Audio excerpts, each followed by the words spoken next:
I remember the exact moment the air in our house changed. It was a Sunday morning, quiet, civilized, the way I liked things.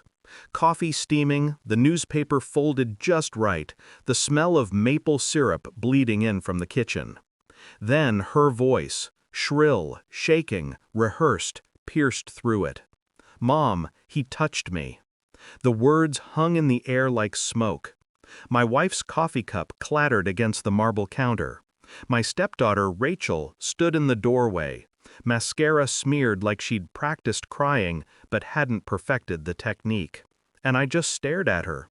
Not because I didn't believe she could lie, but because she knew exactly where to strike. I raised Rachel since she was 8. Her father left, I stepped in.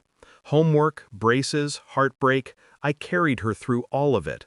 Paid her tuition, bought her first car, even helped her open a savings account. She wanted to start a boutique, something online, handmade jewelry. She asked for $20,000. I told her no. Not because I couldn't afford it, but because I wanted her to earn something on her own. A simple no. That's all it took to turn love into a weapon. The police came 2 days later, calm, apologetic, just a formality. I sat in my own living room while strangers looked at me like a monster. My wife wouldn't meet my eyes. I wasn't arrested, not officially. No evidence, no charges. But something worse happened. The silence. My wife moved into the guest room. Rachel stayed with friends. I ate dinner alone. My life reduced to headlines that never made the paper. That's when I started watching. Not with cameras, with patience. The kind that unnerves people. The kind that makes lies unravel. Rachel had always been sloppy online. I had access to her cloud account, remnants of her teenage years, forgotten passwords. I didn't need to hack. She'd given me the keys long ago. What I found wasn't shocking, just sickening. Screenshots, messages, her and a friend laughing, calling it Plan B. If he doesn't pay up, we'll ruin him. Every word archived, every timestamp verified. Then there was the email draft she never sent, to her friend's lawyer uncle, asking how claims like this could affect inheritance disputes. I copied everything, printed, timestamped, notarized. Quietly, methodically. Then I moved on to my wife. Her text history told me enough. She wasn't just blind, she was complicit. She'd forwarded my bank statements to Rachel, discussed possible separation terms. The betrayal wasn't emotional, it was logistical. So I changed the locks on the house she didn't know I still legally owned outright. And I called a lawyer of my own. The kind who doesn't advertise, the kind who works in shadows. First, the college fund. I froze it. Legally, it was mine. I'd been the sole contributor. Rachel's elite attorney didn't see that clause until it was too late.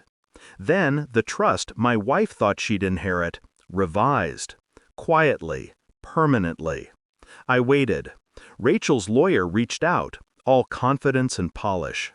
He wanted to discuss a resolution. I agreed. I always agree. When he walked into my office, I handed him a folder, thick, labeled perjury. "Everything here," I said, "is admissible. Every lie, every fabricated message, every conversation about ruining me for money. If she retracts publicly, I'll forget she exists. If not, I let the silence finish the sentence." He left pale. 2 days later, the phone rang. His voice trembled, that same elite confidence gone.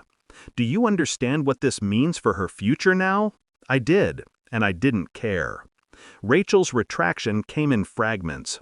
Miscommunication, overreaction, the kind of phrasing that saves no one. But the internet never forgets, and neither do admissions filed in court. My wife called me, begging to talk. Said she'd been confused, pressured. I told her confusion doesn't forward bank statements or forge signatures. By the end of that week, she was out. Rachel too. The house felt different, lighter, as if it had been holding its breath all those years. I didn't celebrate. I just sat by the window, drank my coffee, and watched the morning fog lift. Revenge isn't loud. It's quiet. It's the sound of your name cleared in a courtroom where your accuser won't meet your eyes. It's the lawyer who once sneered, now asking for leniency. Rachel lost her college placement after the retraction hit the dean's desk. My wife moved into a rental under her maiden name. And me? I rebuilt, not out of joy, but precision.